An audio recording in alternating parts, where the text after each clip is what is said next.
Well, okay, this is Rothbard's way of doing economic history. Might be useful to say something about the way other people that were doing it in the same period. You had the older kind of economic history, which was a big jumble of facts and details and vague hypotheses about inevitable historical stages. So you had the older German tradition, and of course, working from the assumption that any theory would sort of emerge from the facts. So you have huge compilations of price series, and you talk about the development of the iron industry in the Ruhr Valley or something, and somehow this is a substitute for theory. Now, at a later stage, as we come into the 1950s, we begin to see the rise of something called cliometrics, and the cliometricians say, well, we're not just going to sit here and wait for the numbers to produce a theory. We've got a theory, and the theory is that we test everything. And then, so the theory is never complete, it's never really established, but that's why we're doing this, is to keep testing the theory. And I've always wondered, I find this very frustrating because this whole attitude, of course, is pervasive. It's in political science, sociology, it's just all across the board. They keep talking about, having robust propositions, and they're going to rush out and test them, and then they'll find out if they were robust, and then they never seem to come to any conclusion.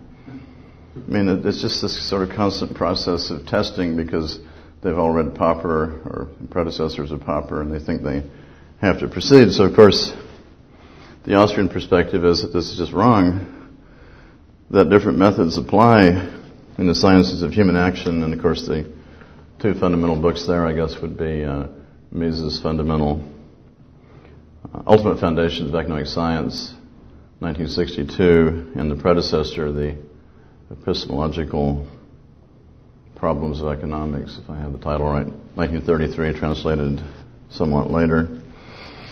So, of course, Rothbard isn't led astray by any of this cliometrics or later stages like Douglas North's attempt to go around testing, but finally putting institutions in the middle as a variable.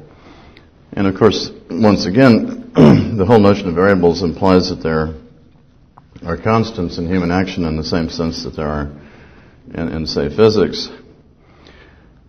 And it also, and this other approach also ignores the fact that we already have some direct insight about human action, which Mises develops, of course, at great length.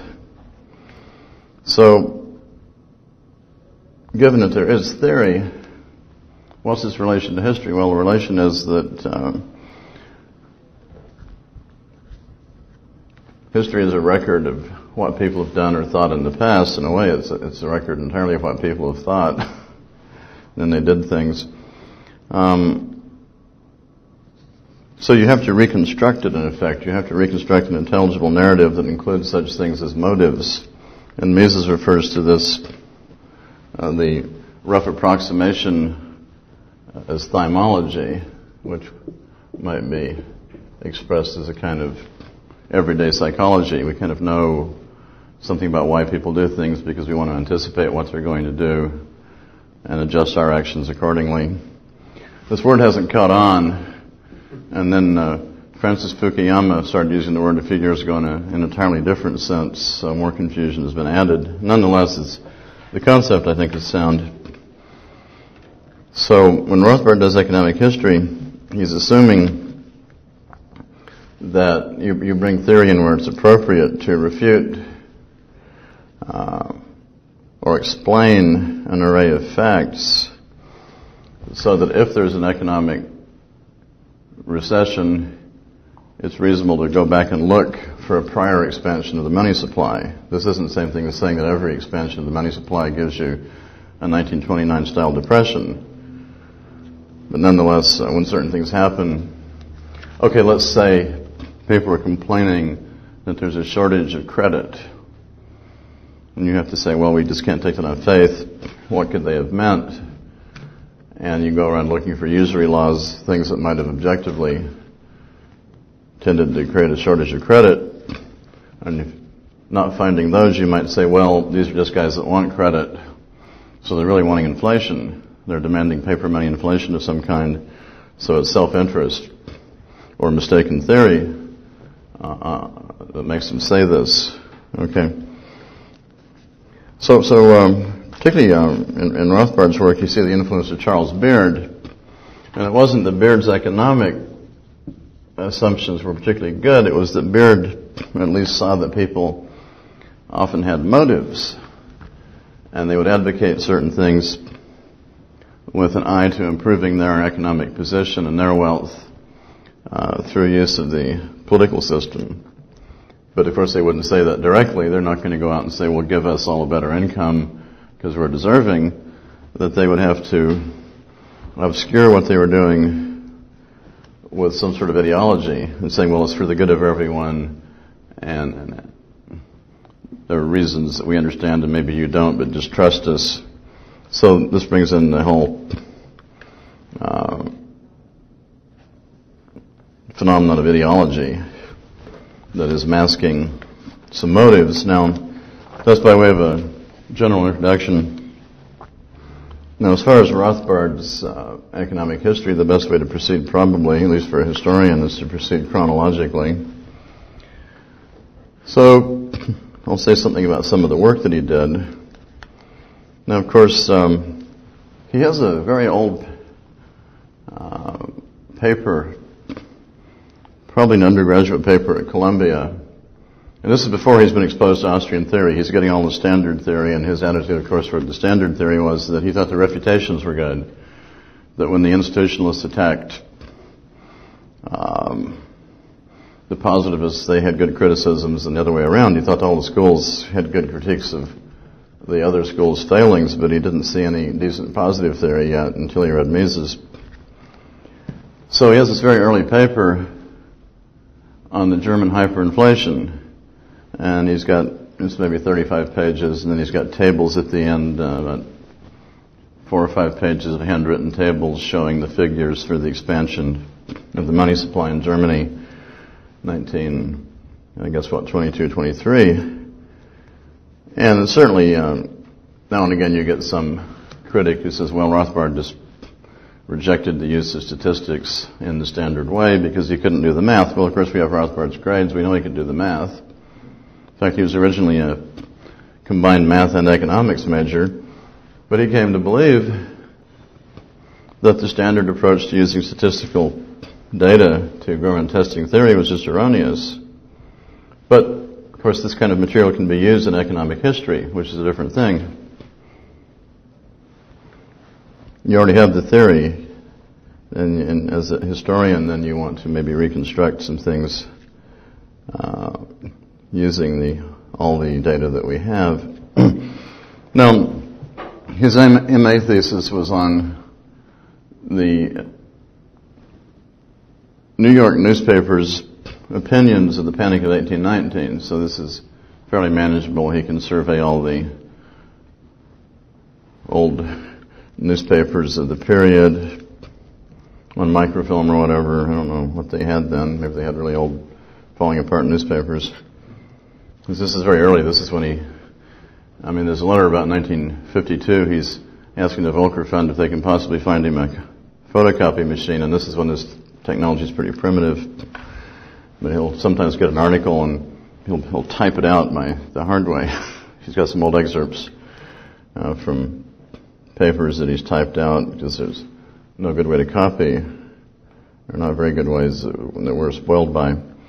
So the MA thesis broadens and becomes the PhD dissertation, which now becomes a general treatment of the Panic of 1819.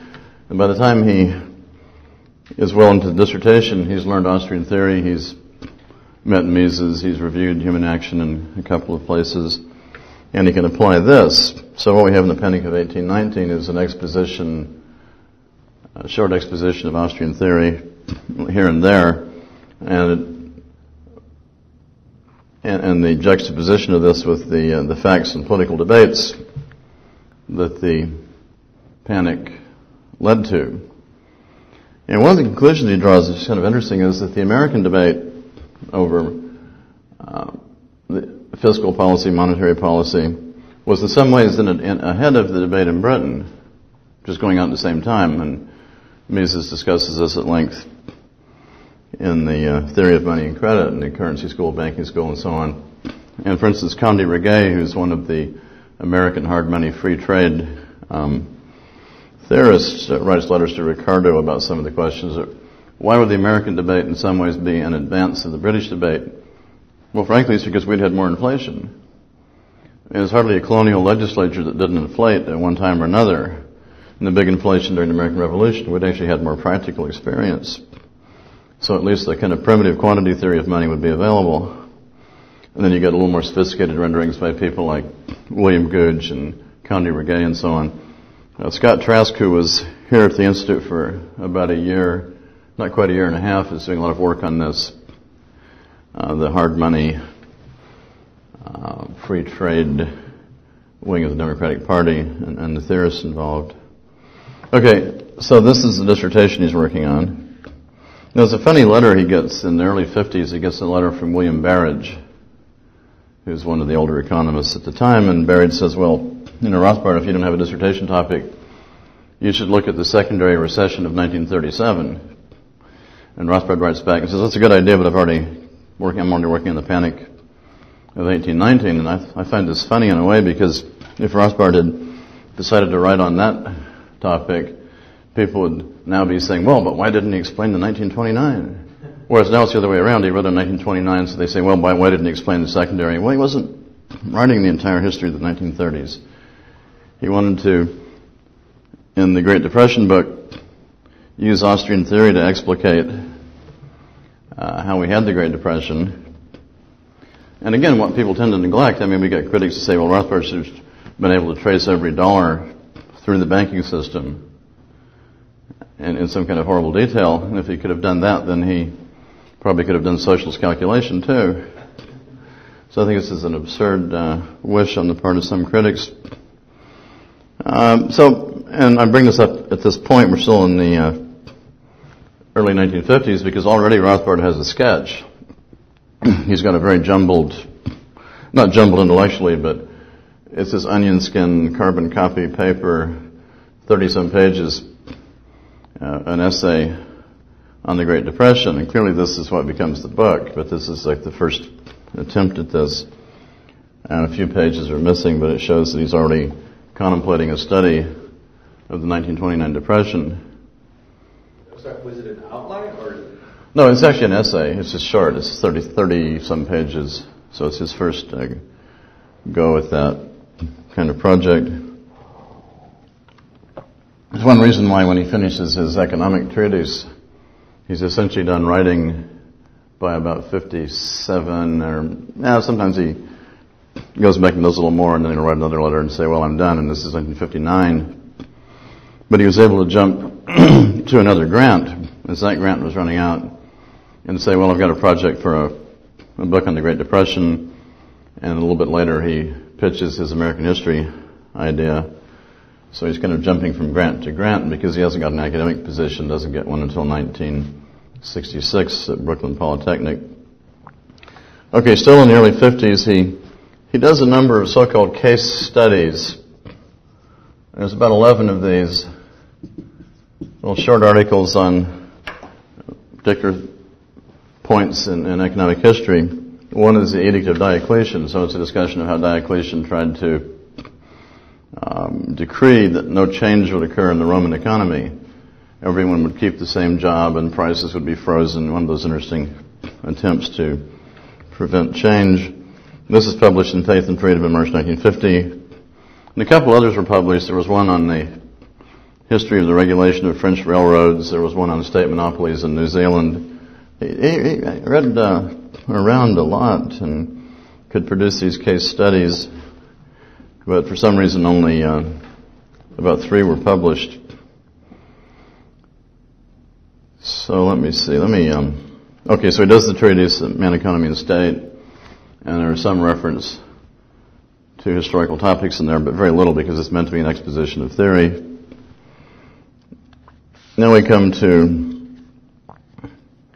again, the Panic of 1819. And I'll say one more thing about the Panic of 1819, which is that Rothbard likes to give credit to any minor figure he discovers. So if Amos Kendall, who's a Kentucky newspaper editor, who's later in the cabinet of Andrew Jackson, if he produces a pretty good definition of subjective value for that time, Rothbard will credit him. He didn't think people should go unheralded who had figured something out. So this is like page 55, mentions Amos Kendall, one of the hard money guys and so on, but also with a grasp of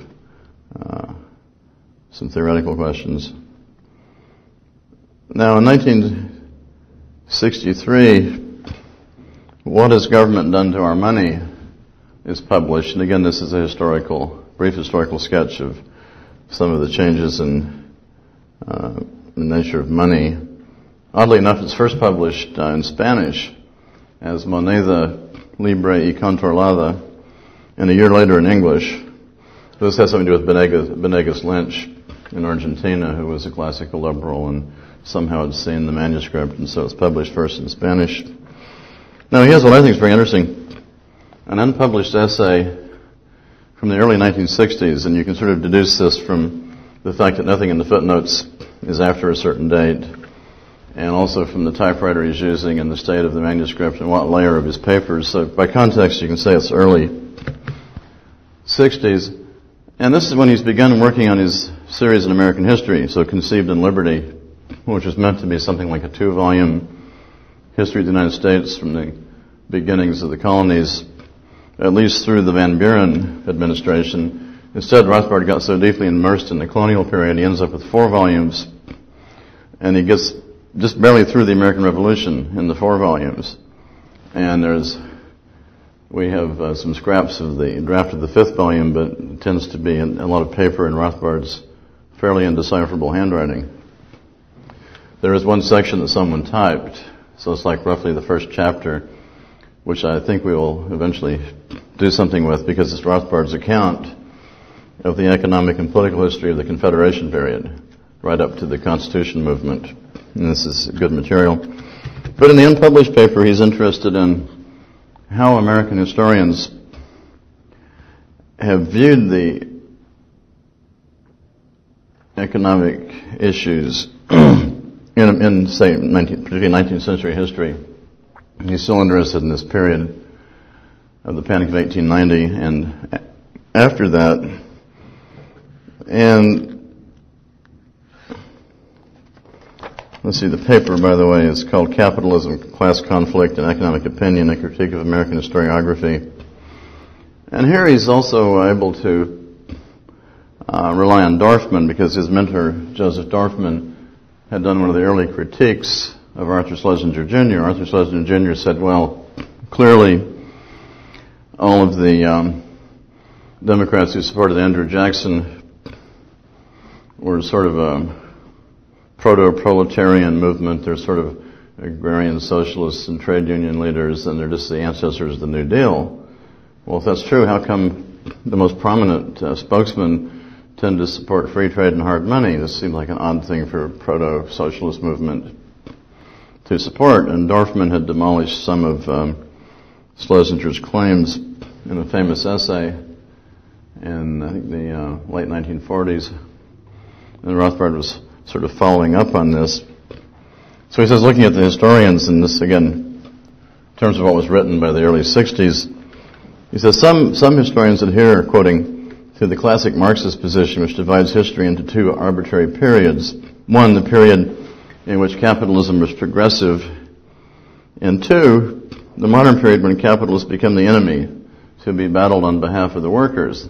But he says he never gives you any reason to believe that period 1 has become period 2. This is sort of problematic. And he says, other historians partially desert Marxism to become even more anti-capitalist and simply oppose capitalism in all stages of history. See, at least the Marxists will say that, well, capitalism was nice for a while because it was getting rid of feudalism. It was a proper stage of history, so it was good. And some historians become generically anti-capitalist. And he goes on to say that this does not necessarily make this historian a leftist if he's anti-capitalist. He may well be an old Southern agrarian who hates capitalism because he would have preferred a semi-feudalistic or some other kind of society. Then he refers here to George Fitzhugh, the famous slavery apologist, and so on. But in any event, he says the bulk of American historians believe and agree with the Marxists that there's inherent social conflict on the free market. And he believes this, of course, is a great fallacy, because the free market is simply social cooperation under the division of labor and trade, and why should there be inherent conflict? And he says, by another odd turn, the historian who accepts this general picture may even regard himself as pro-capitalist, but they'll divide the terrain up and say, well, the conflict in the 1830s was between the industrialists and the farmers, and all sorts of odd divisions, as if the farmers weren't producing for the market and quite capable of understanding what they were doing, and as if the industrialists were all striving to just produce things in a free market instead of very often being guys who were out doing their best to get a subsidy and a tariff. So, and he mentions as a good example of what he calls here a conservative Marxist, using the term Marxist a bit figuratively. He says a good example is the highly influential Brooks Adams. Now, Brooks Adams is the brother of the more famous Henry Adams, and these are, of course, descendants of the various Adamses who were presidents. And Brooks Adams, quote, was truly a Leninist in reverse. He held with Lenin that capitalism was inevitably doomed from surpluses and falling rate of profit unless it waged imperialist conquest of backward countries, and hence Adams sponsored imperialism. He's one of the people that was influential in that group of Henry Cabot Lodge, Theodore Roosevelt, and so on, this kind of historical bloc, in a sense, that thought that we had to expand politically into the Pacific or we were doomed. Okay. So he kind of sees that these people share these assumptions. Now later on he pushes the analysis back further in the history of economic thought, and he sees that you go back as far as Edward Gibbon Wakefield, who was an influence on John Stuart Mill. You get the idea in Britain, maybe 60-some years earlier, that there's something inherently wrong with the market economy, and so there's overproduction and falling rates of profit, so this justifies the British Empire. So the argument's been around, but the Americans don't really develop it till the late 19th century. And also in the famous, I don't have it here, but the famous piece in the Quarterly Journal of Austrian Economics, which was published after Rothbard's death, on the origins of the Federal Reserve, he goes through in some detail, takes up a discussion in some detail of a couple of economists, Jenks, Conant, who are in this tradition. And even if they don't know what John Stuart Mill said about this, they repackage this idea that you must have politically assisted expansion into foreign markets so everything goes to hell. And these men are involved in both the project of American empire and the creation of the Federal Reserve System. So Rothbard ties it all into a nice bundle in that essay. Really, everyone should be forced to read that essay. One of my few coercive ideas. But it ties together various things like the paper gold standard and the Americans pressuring various foreign countries to get off the silver standard, which was working perfectly well. And he shows how there's a certain seigniorage, a certain arbitrary profit that they'll make if they can force this conversion. And of course this is undertaken in the Philippine Islands, which we have conquered by then. But attempting to get China to do it, or Mexico, is a little slower. But they would send out goodwill missions all through the 1920s to try to get the South Americans to get off the silver standard and adopt our paper gold standard thing. Okay, so Rothbard, what's his alternative in this essay again from the early 60s? He says, well, clearly conflicts of interest are created by means of coercive intervention in the market. And this is the kind of analysis you can get. Sometimes he cites Calhoun, sometimes he cites Franz Oppenheimer. But a very straightforward, sort of classic liberal class struggle analysis centering on political power, centering on people that have access to the state, use the state to increase their income above what it would otherwise be, and to suppress other people's incomes. He says, there's no inherent conflict between wheat farmers and clerks, people over 6 feet tall. You could describe all kinds of classes of people, but there's no inherent conflict between the class of people over 6 feet tall and the people under, 5'10" or something. There's no inherent class conflict unless the state decides to privilege one group or the other, and this penalizes the other. Then you might have conflict, but Rothbard would argue that this should be called caste conflict in the sense that you've got a group artificially created by political means that is in conflict with everybody else. And he takes this term here from Mises' use of the term in Theory and History. Yes? Well, you mentioned Calhoun. Mm-hmm. Which Calhoun? John C. John C. Well, Murray... What a caste conflict view? No, this is where Calhoun talks about, because of the fiscal process of government anywhere, you have a built-in conflict between the taxpayers and the tax consumers. And obviously, Calhoun's not an anarchist. He doesn't think you can eliminate this, but he says there is such a conflict, and this is what much of political struggle is about, and so you should have some sense of limiting this conflict, and I suppose by at least having low taxes and so on. But Rothbard takes this out of Calhoun's disquisition. There's about a full 2 pages that he quotes because he thinks this is a good analysis of the social conflict resulting from the fiscal process. Again, Rothbard will use anybody's argument that he thinks is good. For instance, he'll use arguments that John Locke formulated. And then certain people will say, well, gee, Rothbard, but then he did this. So Rothbard isn't a consistent Lockean.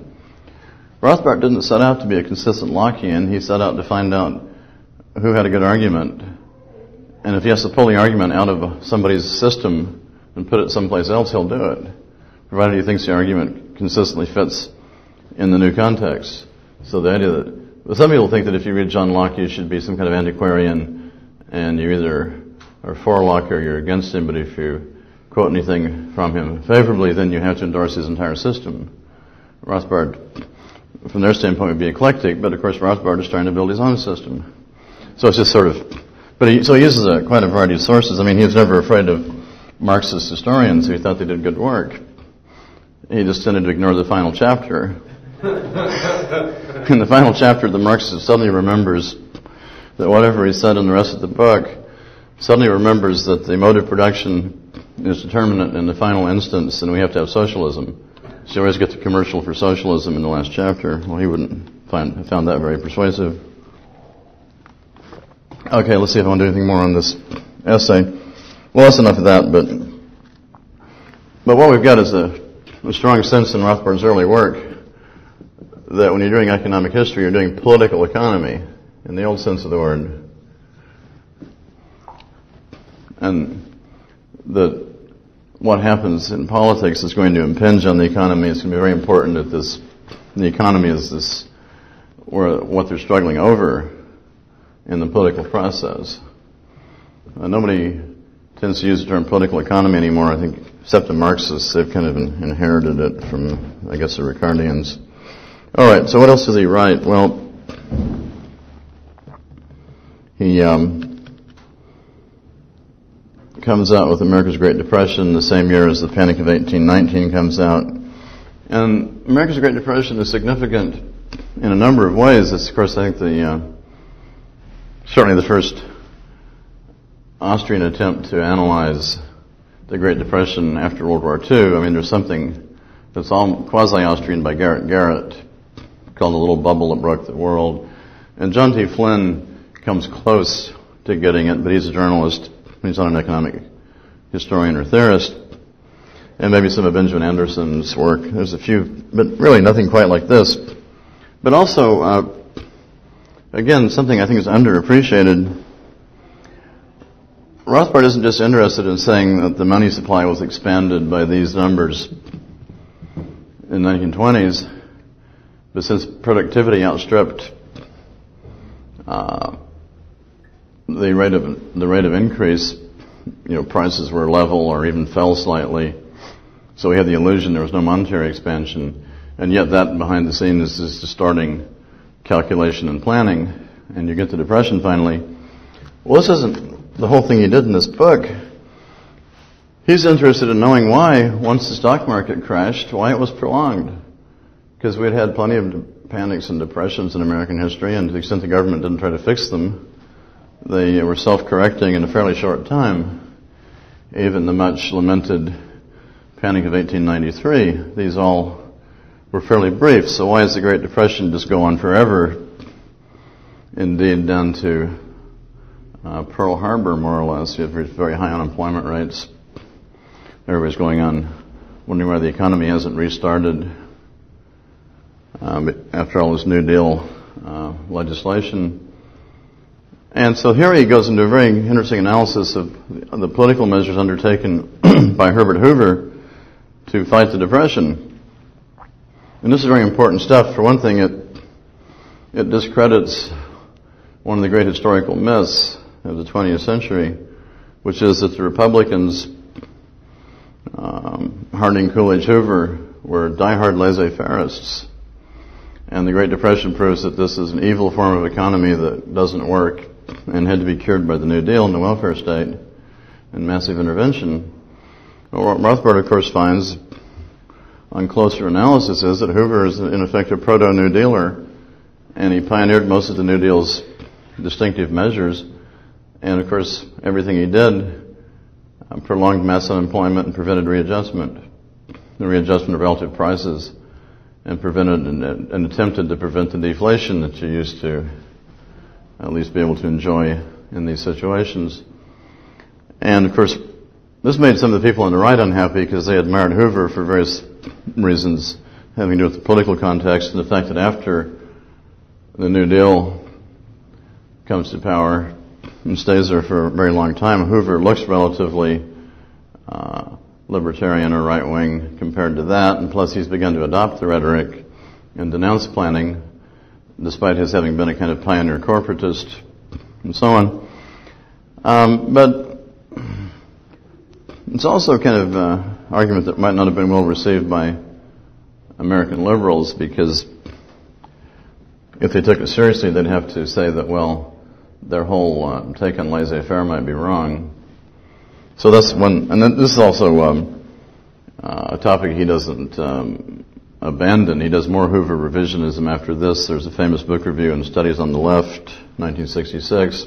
There's a piece in the Individualist Review. And much later, I think about 1979, he does a piece on Hoover as a food czar in World War I, distributing relief in Europe for a collection edited by Arno Mayer. So he never gives Hoover a break. He's always finding out new things about Hoover. Okay. Oh, another point, just a general point I forgot to mention earlier about how Austrians might do economic history. Time and time again, you'll be reading along in some standard history, and a typical historian probably had one survey course 30 years ago in bad theory. So he had a Keynesian survey course, forgot most of it, so his idea of what economic theory is just a kind of men in the street notion, or whatever the New Republic tells him. Or as Mises says, the man on the street's understanding of economic issues hasn't improved since about 1500. Probably true. So very often you'll be reading along and something comes up that's a panic or a recession or leading up to one, and the historian says, a speculative mania seized the minds of the public. Well, how does this happen? How can there just be a speculative mania? I mean, I could have a speculative mania, but if I've got to pay for it myself or borrow the money, there has to be somebody putting out an extra amount of money to borrow on good terms. So we were back to this. We're back to where's the money coming from so people can have a speculative mania? I mean, Shepard Clough and his co-author do this in the Standard Economic History of Europe, published in the 50s and I guess reprinted all through the 60s. They're looking at some of the economic downturns in Europe in the 1840s, and it doesn't occur to them to go back in any case and see if the banking system is somehow involved.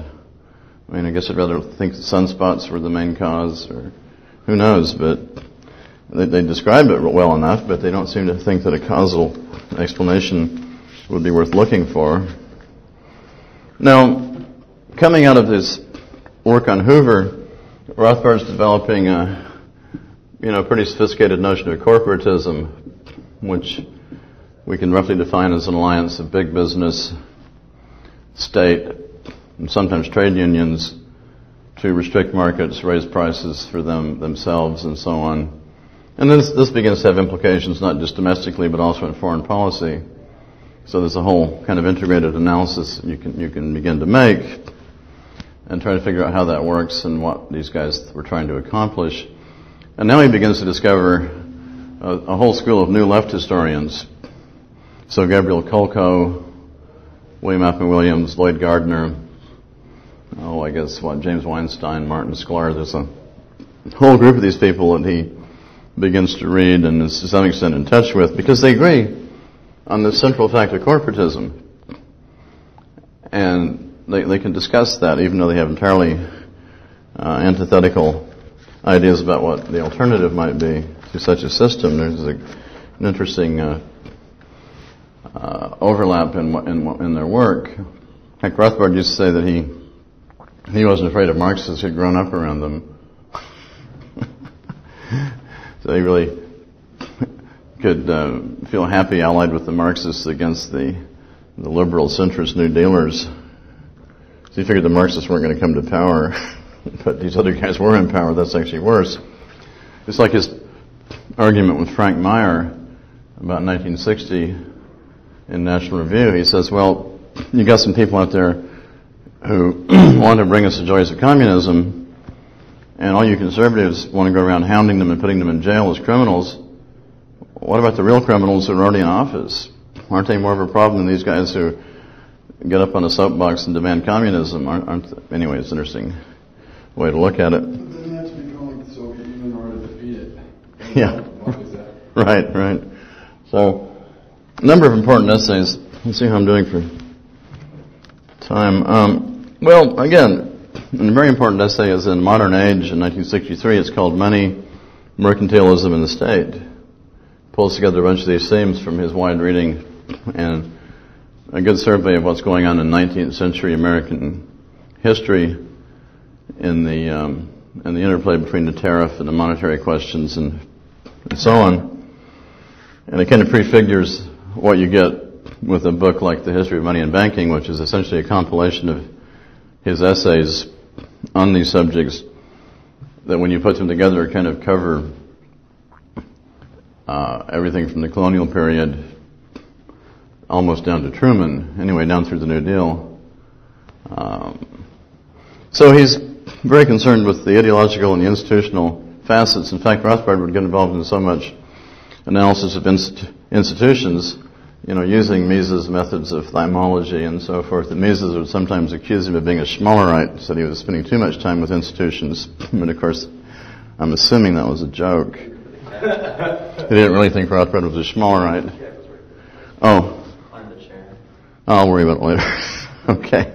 So, there's also, let's see, interesting stuff. I mean, he constantly can deploy economic insight in the most general kind of history he's doing. So, in the Conceived in Liberty, these 4 volumes that do at least get through the American Revolution, he's able to say, well, just in passing, he'll be talking about early colonial Virginia, and he'll say, well, of course, having these huge land grants, far too big for anybody to have homesteaded,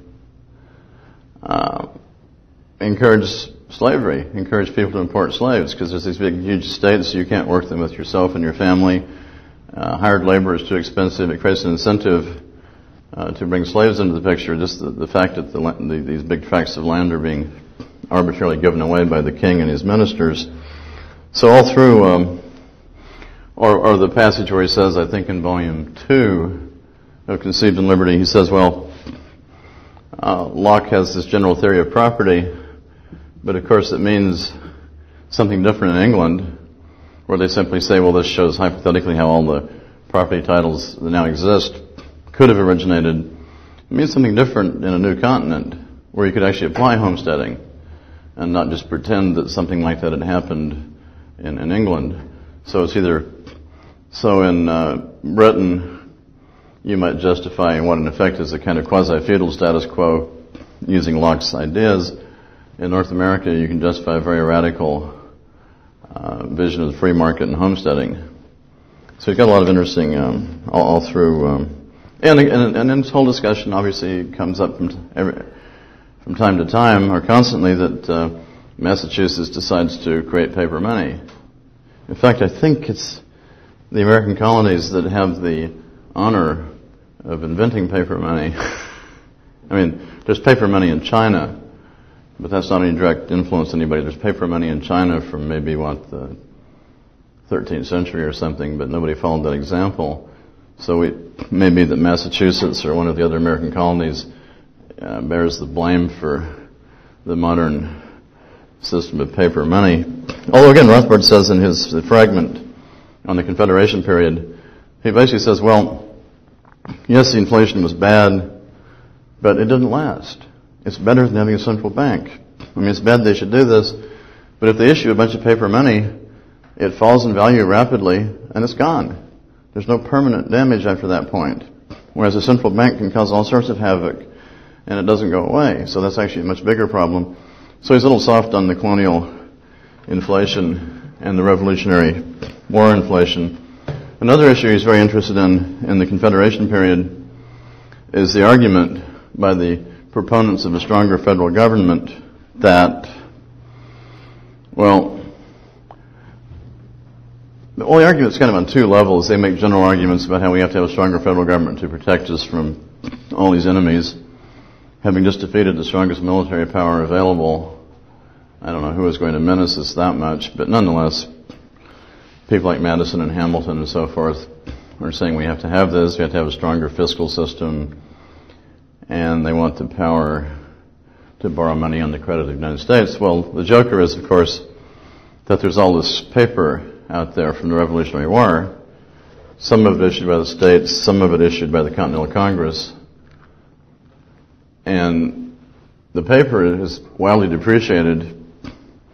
At best, some of it's worth 10% of the face value, some of it's worth less than that, and it's gotten into the hands of people who aren't the original owners for the most part. And they want a new government to come into being to create a central bank that can redeem this, and something higher, obviously, than 10%. They want face value or 50% of it. They want to make a profit on this. And so, structurally, the argument is that the Congress needs more taxing powers so it can pay off some of this debt, but also use the debt, fund a new debt to pay off the old debt and set up a permanent banking system. And this is Hamilton's ideal, and Madison has a similar plan, but his numbers are different, and so on. So if you accept the premise that these friends of the Federalists should make money, then you can buy the argument that there should be a new constitution, greater taxing power, so all this can take place. And Rothbard is very interested in the political and economic logic of this project, because what had happened, and he essentially approves of this, was that separately the states had begun liquidating this debt at something like face value. This is very disappointing to their debts and so on at face value. And Hamilton and some of the Federalists want to have a new federal government take over even the state debts. So in Rothbard's view, the fact that the debts are being liquidated rapidly at the state level is good, because then it's gone. It's not a permanent poison in the economy, whereas setting up a central bank and a new fiscal system won't work out very well for various reasons that we all know.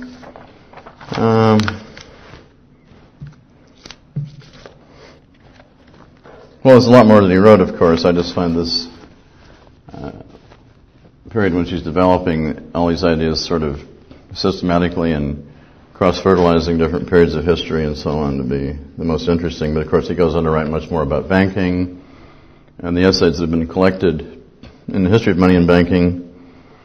And as far as the the method itself, Joe Salerno's introduction is the second thing that people should be required to read. I won't ask the state to require them, but someone should require them. Joe Salerno's introduction to the history of money and banking is quite useful because he discusses Misesite notions, the difference between theory and history, and how Rothbard applies. And Rothbard's sort of sociological assumption that very often people are up to no good, and they'll create an ideological screen that essentially disguises economic motives, which I think, of course, works a good deal of the time. One reason Rothbard was so fascinated from his earliest years with the machinations of the Rockefeller block, one of the historical blocks that is always involved in whatever's going on.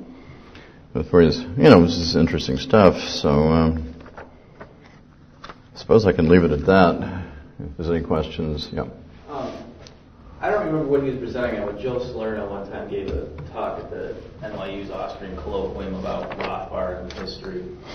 And Israel Kurzner, again, something like saying, Joe, this is like a Marxist approach. Like you're looking at just crude, follow the money sort of reasoning. And any thoughts on that? Was Murray would have said, so what? But more. Murray actually says in a couple of letters that he prefers the apparently crude Marxists to the big philosophical, woolly Hegelian types who are too busy making up jargon and trying to be philosophical. He says the good Marxists are the ones who actually do the work, do the footwork, like Anna Rochester or someone he mentions, or the Soviet Marxist, what's his name, Menshikov or something.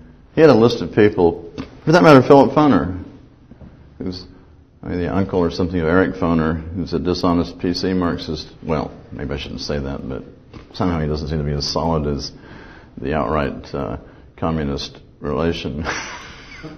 Maybe I'm wrong.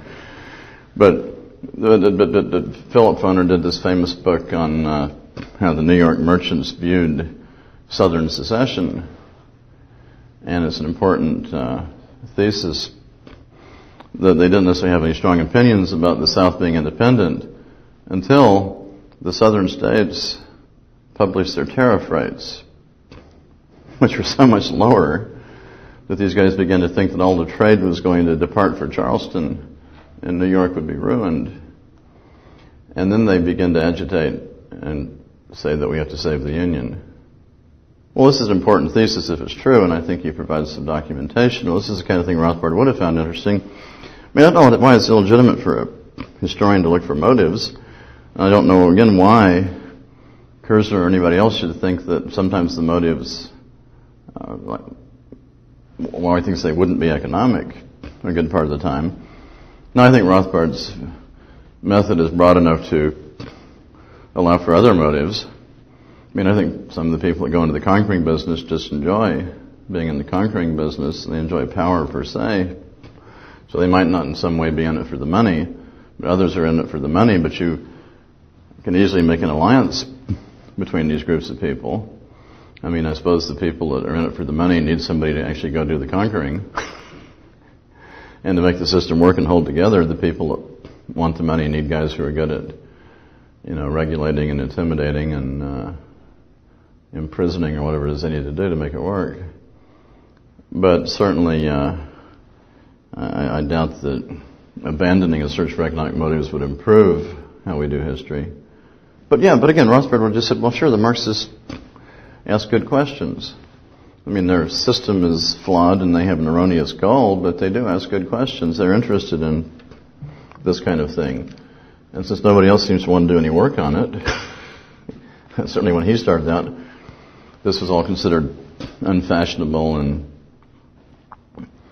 somehow suggested bad character, like you didn't believe in the divinity of American presidents and the sincerity of the leadership, and this was all bad. There were very, very few people doing this kind of work. This is why Rothbard was sometimes jokingly referred to himself as a conspiracy theorist, because anybody that wants to look for this kind of causation will be called that, which doesn't seem quite fair. Anything else? Okay, well, I think there's so much one can say about this. I think this is probably enough.